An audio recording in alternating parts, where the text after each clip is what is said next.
लिंग का अर्थ बताएं एवं लैंगिक विभेद के कारणों को स्पष्ट करें। उत्तर की रूपरेखा। सिनॉप्सिस। 1. प्रस्तावना। 2. लिंग का अर्थ एवं परिभाषा। 3.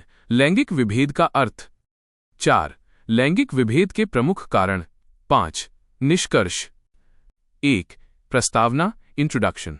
समाज में स्त्री और पुरुष दो अनिवार्य इकाइयां हैं।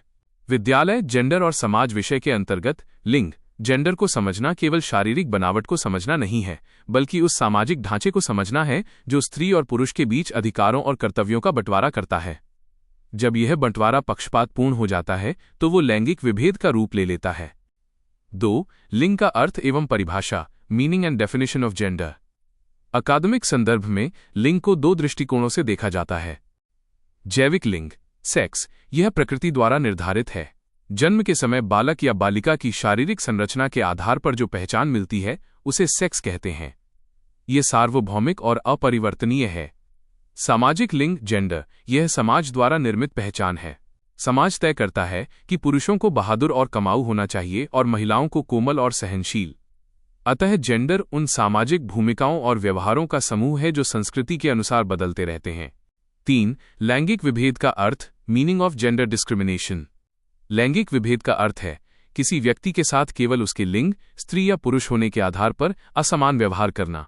जब समाज में लड़कियों को लड़कों की तुलना में कम अवसर, कम शिक्षा या कम स्वतंत्रता दी जाती है तो इसे लैंगिक विभेद कहा जाता है। यह भेदभाव व्यक्ति की प्रतिभा को दबा देता है। 4. लैंगिक विभेद के प्रमुख कारण। Main causes of gender discrimination. समाज में व्याप्त इस भेदभाव के पीछे कई गहरे कारण छिपे हुए हैं। पितृसत्तात्मक व्यवस्था, पेट्रियार्कल सिस्टम। भारतीय समाज में पुरुष को परिवार का मुखिया और वंश का उत्तराधिकारी माना जाता है। इस कारण पुरुषों को निर्णय लेने और संसाधनों पर अधिकार रखने की प्रधानता मिलती है, जो विभेद की जड़ है।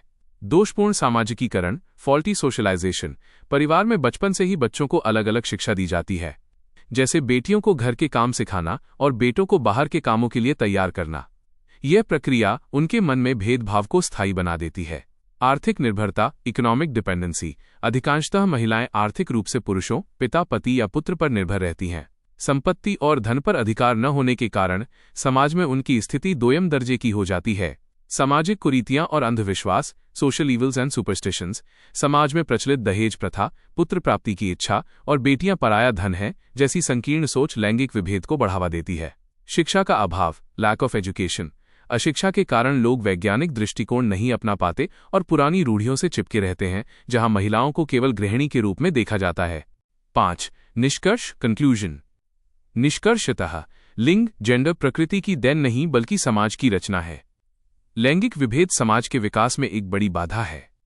इसे दूर करने के लिए कानून के साथ साथ शिक्षा के माध्यम से लोगों की सोच में बदलाव लाना अत्यंत आवश्यक है। जब स्त्री और पुरुष को समान धरातल पर अवसर मिलेंगे तभी एक न्यायपूर्ण समाज की स्थापना हो सकेगी।